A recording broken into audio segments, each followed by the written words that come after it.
Hello all welcome back to my channel Telugu Sanchari 30 days 30 videos challenge లో ఈ రోజు అయితే డే 13 అండి. ఈ రోజు మిమ్మల్ని నేను చిన్న ఫ్రెంచ్ టౌన్ లాగా ఉంటే గోదావరి బ్యూటీ లా కనిపించే ఒక చిన్న ప్లేస్ కి అయితే తీసుకెళ్ళబోతున్నానండి. అదేదో కాదు, మన యానం అండి.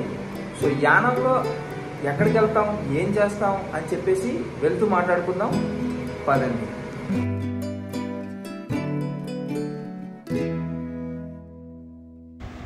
నేనైతే నా హోమ్ టౌన్ విశాఖపట్నం నుంచి అయితే యానం అయితే స్టార్ట్ అయ్యాను. ఇక్కడ నుంచి 225 కిలోమీటర్స్ అయితే వస్తుంది. బై రోడ్ అయితే మీరు ఈజీగా అక్కడ రీచ్ అవ్వచ్చు. ఇటు విశాఖపట్నం నుంచి అటు రాజమండ్రి నుంచి వచ్చిన వాళ్ళు ఎవరైనా ఉంటే మధ్యలో కత్తిపూడి నుంచి మనం అయితే లెఫ్ట్కి అయితే తిరగాలండి. ఇటు నుంచి వెళ్తే మనకి కాకినాడ అయితే వస్తుంది. కాకినాడ నుంచి యానం జస్ట్ 35 కిలోమీటర్స్ అయితే ఉంటుంది. చుట్టూ పచ్చని చెట్లతో ఉన్న రోడ్డు చాలా అందంగా కనిపిస్తుంది. బై ద వే ఈ హౌస్ ఎవరిదో గుర్తుపెట్టి కామెంట్లో అయితే కమెంట్ చేయండి.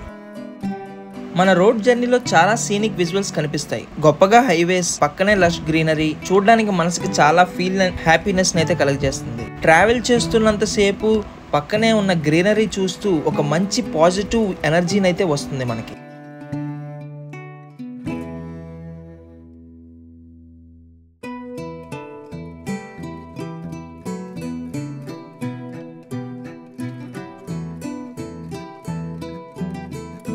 స్వాగతం సుస్వాగతం. దాదాపు 225 కిలోమీటర్లు బైక్ జర్నీ తర్వాత నేనైతే నా డెస్టినేషన్కి అయితే రీచ్ అయ్యాను. ఇదేనండి మన యానాం. కేంద్రపాలిత ప్రాంతంలో ఒకటైన ఈ యానాంలో ఏదైతే చీప్ గా దొరుకుతుందో కింద అయితే కామెంట్ చేయండి. మనం అయితే యానాం దగ్గరికి అయితే వచ్చేసాం.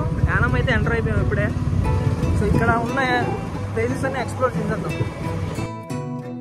ఎక్స్ప్లోరింగ్ ఆఫ్ యానంలో మన ఫస్ట్ లొకేషన్ వచ్చి రాజీవ్ గాంధీ బీచ్ అండి. సో రాజీవ్ గాంధీ బీచ్ లో ఏదంతో స్పెషాలిటీ చూపించేద్దాం పదండి.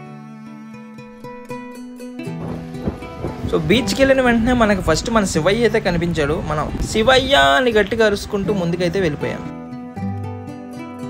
సో రాజీవ్ గాంధీ బీచ్కి అయితే వచ్చేసామని చూస్తున్నారు కదా, ఇక్కడే మనకి గోదావరి నది అనేది సముద్రంలోకి అయితే కలుస్తుంది. సో ఇందులో మీరు చూసినట్లయితే గోదావరి మమ్మల్ని జనరల్ గా తీగ అయితే ఉంటుంది వాటర్ అయితే. సో ఇక్కడ వాటర్ అయితే మనకి ఉప్పగా అయితే ఉంటుంది.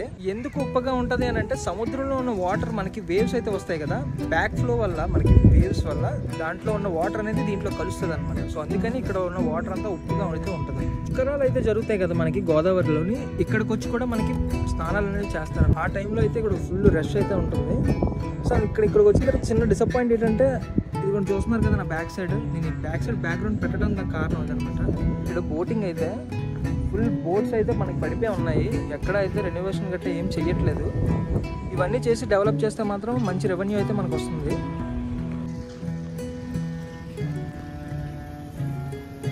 అయితే మనం నెక్స్ట్ సెకండ్ స్పాట్కి అయితే వెళ్తున్నాం. యానం జర్నీలో మన second spot Saint Alice Church. ఈ చర్చ్ని ఫ్రెంచ్ వాళ్ళు అయితే కన్స్ట్రక్ట్ చేశారు. ఇప్పుడు మనం దీన్ని యానం అయితే అంటున్నాం కానీ దీన్ని పాండిచ్చేరి అయితే రన్ చేస్తుంది అనమాట. సగం పార్ట్ అయితే పాండిచ్చేరి మనం తమిళనాడులో ఉంటుంది. సో వాళ్ళే ఇక్కడ రన్ చేస్తున్నారు అనమాట. మీరు గూగుల్ మ్యాప్స్ ఓపెన్ చేసి చూస్తే ఇక్కడ తమిళ్లో అనేవి చూపిస్తుంది మనకి. వెనకైతే చూస్తున్నారు కదా, ఇదే మన సెకండ్ లొకేషన్. ఇది సెయింట్ ఆలిస్ చర్చ్ అని. ఇది మనకి ఫ్రెంచ్ వాళ్ళు అయితే బిల్డ్ చేశారు.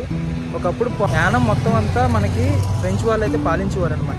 ఆఫ్టర్ ఇండిపెండెన్స్ కూడా మనకి వీళ్ళు కొన్ని సంవత్సరాలు అయితే పాలించారు.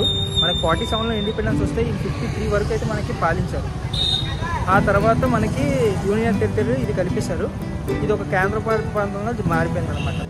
సో ఫ్రెంచ్ వాళ్ళు కట్టించినట్టయితే ఎక్కువ ఉంటుంది అనమాట. ఇచ్చేది లోపలికి వెళ్ళి అయితే చూద్దాం. దరిద్రుడు అట్టిపండు తిన్నా పన్నిరిగిపోయినట్టు నా దరిద్రం ఏంటో నాకు అర్థం కావట్లేదు. లోపలికి వెళ్ళే టైంకి అయితే చర్చ్ అయితే ఫుల్గా నిండిపోయింది. నేను వెళ్ళింది సండే, సో అందుకని లోపల ఫుటేజ్ అయితే తీయలేకపోయాను.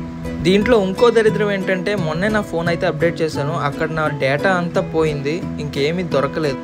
నేను చర్చ్ అయిపోయిన తర్వాత కొరంగి వైల్డ్ లైఫ్ సెంచురీ ఇక్కడ వీడియోస్ అయితే నావన్నీ డిలీట్ అయిపోయాయండి. కానీ మెమోరీస్లో ఉంది మాత్రం ఎవ్వరూ చెరపలేరు.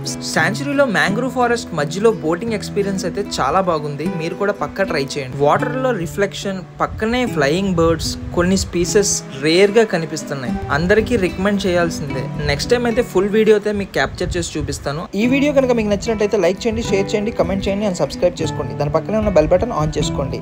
మళ్ళీ రేపటి వీడియోతో అయితే కలుసుకుందాం. అంటే